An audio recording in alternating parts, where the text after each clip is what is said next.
2020, Cliff, Tree Vine, Villain, just waking up from a dream. The last scene in the dream, I was standing on the cliff edge, leaning against a tree vine. The upper part of the tree vine had already drooped and fallen. My left foot had nowhere to stand, and my right foot was on a small platform as big as the sole of my foot, but the small platform had been made very slippery by me, and my foot was about to slip down. Below was a very high cliff and deep valley, and there were people in the valley. I couldn't climb to the top of the cliff because the position I was in was exactly a concave depression, with a protruding corner of soil above my head. The supporting point under my feet and my body was just enough for me to hold on for a while, but not enough for me to use the force to climb up. I couldn't climb down along the tree vine either because the root of the tree vine was in the mid-air of the cliff. The outside environment was a fierce wind blowing, and it seemed like it was about to turn into a storm. Because it was about to rain, my husband seemed to have gone to help an old lady go home with something. I and my husband seemed to be cleaning up the garbage and fallen leaves on the ground. We had already cleared some of them, and the fierce wind came. After my husband left, I was still sweeping the fallen leaves with the broom. I thought that I should continue sweeping the leaves in this valley because from outside, the valley was very shallow, just a ditch. But somehow, after entering, I found that I had entered the cliff. I was thinking of calling my husband urgently to come and rescue me and pull me up. At this moment, I woke up. Seeing a rope falling down to where I was, it seemed as if I was pulling the rope and climbing up. When I thought that this rope was truth, it seemed as if many nails sprouted on the rope and stuck into the ground. After I climbed up, I thought that this truth might be enthusiasm, and then I saw that the rope sprouted many branches. I thought of the content of 1st chapter, verse 2 of the 2nd epistle of Peter. So I opened the Bible and copied down verses 1:3-11. Then, seeing myself climbing up and lying on the ground looking at the rope and the forked rope ends, these branches seemed to be faith, virtue, knowledge, self-control, patience, piety, love for brothers, love for all people. The rope seemed to be Jesus. At this moment, I saw Jesus come beside me and lift me up from the ground. He also brushed the dust off me. Then he pulled me to sit beside him and look at the rope. This rope seemed to have turned into a vine, with brown bark like vine, very obvious in its bark, and the vine seemed to have thickened, very thick and solid, extending downward until reaching the bottom of the valley. Originally in the dream, there were several people at the bottom of the valley. On the left, there were two people who seemed to be engineers, holding drawings and talking about something.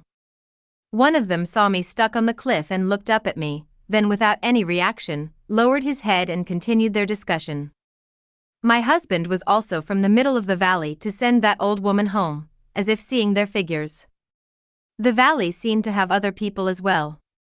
At this time, seeing these two engineers seemed to have also seen this tree vine extending to the bottom of the valley, they came over and pulled the vine and climbed up along it. They saw me and Jesus. The one who saw me without any reaction seemed to be a middle-aged, slightly plump man. At this moment, he seemed to have a somewhat ashamed expression when seeing me. I thought of love for brothers, and sincerely looked at him with encouraging eyes. They walked over. I and Jesus still sat beside each other. Seeing that my husband seemed to have returned to the bottom of the valley and came to the tree vine as well, and climbed up along it, my husband sat beside me. We were very happy. I looked at Jesus with a grateful heart, and Jesus responded with his eyes, continuing to look down into the valley. Seeing that the old woman was also at the bottom of the vine, about to grasp the vine to climb up. Seeing her, I felt a bit unhappy, because in the dream she seemed to have used a trick to lure me and my husband to serve her. In the dream, she seemed to give us peanuts to eat, thanking us for helping her. Then she gained our trust. When the strong wind blew, my husband kindly carried her package and sent her home first, but she had her hands behind her back and had Anne look in front of my husband leading the way. At this time I was stuck on the cliff looking at their backs as they passed through the bottom of the valley. So now I see that she is also climbing up along the vine feeling a bit unhappy, a bit uncomfortable and a bit reluctant. I know that it was my fault. I thought of love for all people, and with a pleading look at Jesus, I asked Jesus to change my heart so that I could love this old woman who had used tricks against us. Jesus looked at me with a slightly reproachful look in his eyes. I lowered my head because I had not forgiven yet and still prayed to him in my heart, asking him not to hold grudges against this old woman and to forgive her and love her. I lowered my head and silently and helplessly wept in prayer. Seeing my husband looking at Jesus as if asking Jesus to pull the old woman up and as if asking Jesus to forgive me, he seemed to be praying for me and the old woman. His heart seemed to have no grudges. At this moment I felt that this old woman at the bottom of the valley seemed to be my mother-in-law. My husband seemed to continue praying. At this time Jesus turned his head to see my reaction. I continued praying. Then I saw my husband lying on the cliff edge shouting to the old woman at the bottom of the valley to climb up. After she climbed up, she looked at me and my husband with some shame. I and my husband sincerely wiped the dust off her body and hugged her. The grudges in my heart disappeared.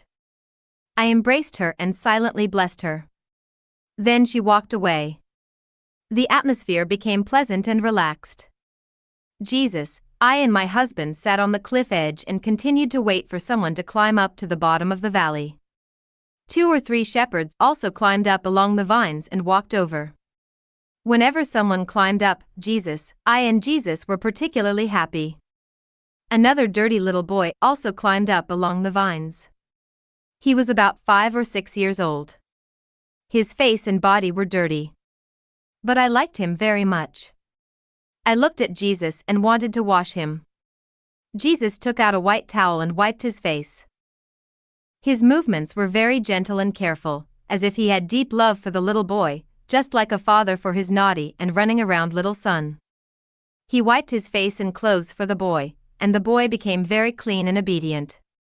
He lowered his head and cried in Jesus' arms. Jesus made the boy sit on his side, on the left side of his right side, facing us and I and my husband. Jesus signaled me to keep looking down. I saw a little girl at the bottom of the cliff, looking up at the high cliff, as if hesitating. At that time, her parents came. They picked her up and helped her grasp the vine to climb up. She climbed up very hard.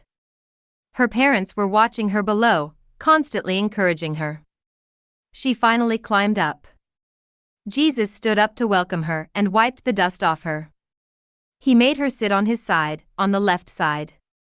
So there was a little boy on one side and a little girl on the other side. Their ages were about the same, probably both 5 or 6 years old.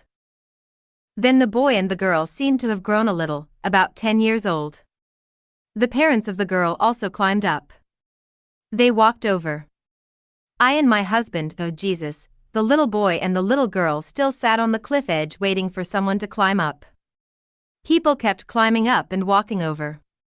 Whenever someone climbed up, we were very happy. The little boy and the little girl were especially happy. In our spare time, they danced for Jesus. I and my husband watched and were very happy. A person who looked very fierce came from the bottom of the valley. He was like Zhang Fei Li Kuei from TV, with a sword in his waist. He looked evil. He grabbed the vine and climbed up quickly.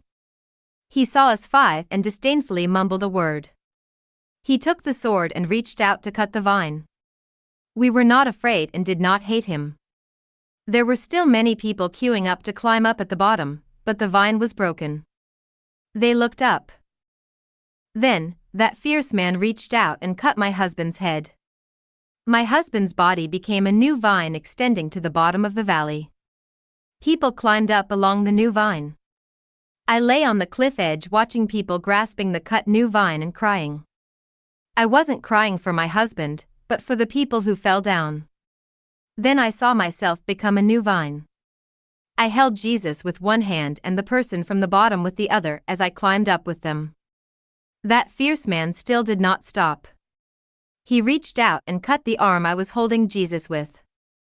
But the arm broke, and new vines grew from the broken place. People continued to climb up along me.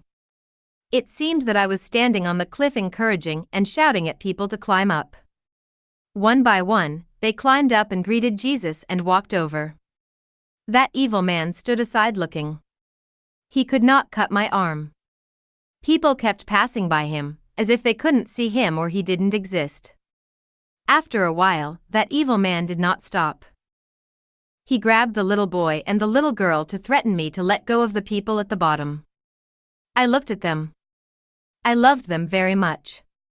The little boys and girls looked at me with encouraging eyes, asking me to continue pulling the people at the bottom of the valley. Observing their expressions, they seemed ready to be killed. They looked at Jesus, and they loved Jesus very much. Jesus also looked at them with encouraging eyes. They were killed. I wasn't sad. I looked at Jesus, silently giving thanks.